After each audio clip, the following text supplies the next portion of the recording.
Imagine you're on a quiet tennis court in Mill Valley, California. The ball's coming fast, your muscles tense, but something's off, your mind's clenched, second-guessing every hit. Timothy Gallwey knew this game all too well, the one that happens in your head where self-doubt and tension steal your best shots. But what if the secret to winning wasn't power or technique? What if it lived deeper inside you? Let's unlock that mystery. Gallwey introduces a simple yet revolutionary concept. You're not just one player on the court, but two. The battle isn't opponent versus opponent, but self-one versus self-two, your conscious mind against your natural, intuitive skill. In the book, Gallwey shares a memorable moment where an aspiring tennis player named Charlie constantly berates himself mid-game. Self-one yells instructions, "Keep your eye on the ball," yet Charlie's shots collapse under pressure. This inner chatter, self-one's relentless commentary, actually undermines his natural ability, turning a simple swing into a stress-filled drama. Think of self-two as your body's autopilot, the part that knows how to swing, how to breathe, how to adjust without overthinking. It's like riding a bike. Once trained, your legs just pedal.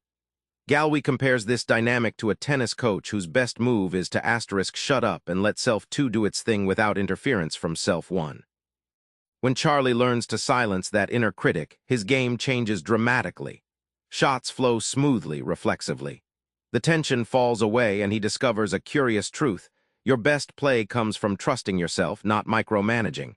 It's a paradox. Letting go is the secret to control. Gallwey uncovers why concentration isn't about forcing focus, but about where you choose to place your attention. Subtle, effortless, and often overlooked in the frenzy of competition.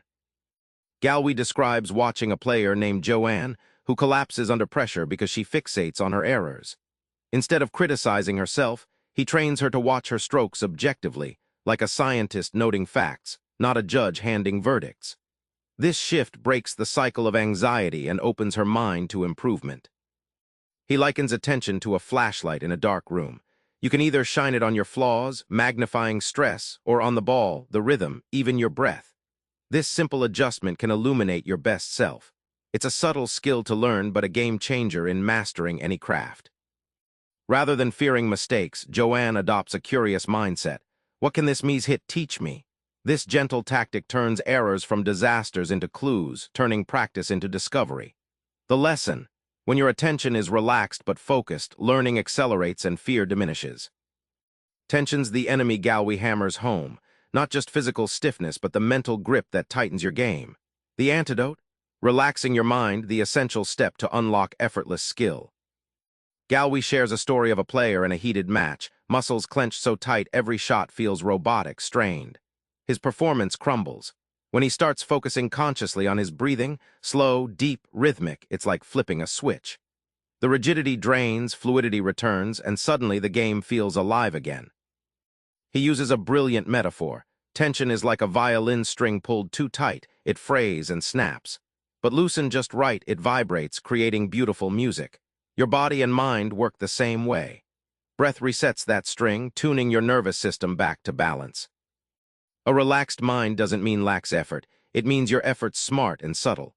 Gallwey's players hit better, move faster, think clearer.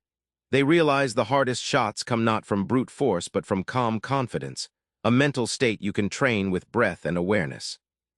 Remember that tense court in Mill Valley? The one where every hit felt like a battle inside your head? Gallwey's whole game is about quieting that fight, letting self-two take over, focusing your attention like a flashlight and breathing enough to keep your body free. Next time you play or face pressure, try this. Drop your judgment, watch your breath, and trust the player inside you. That's how the inner game turns into your best game. Subscribe for more book summaries like this one.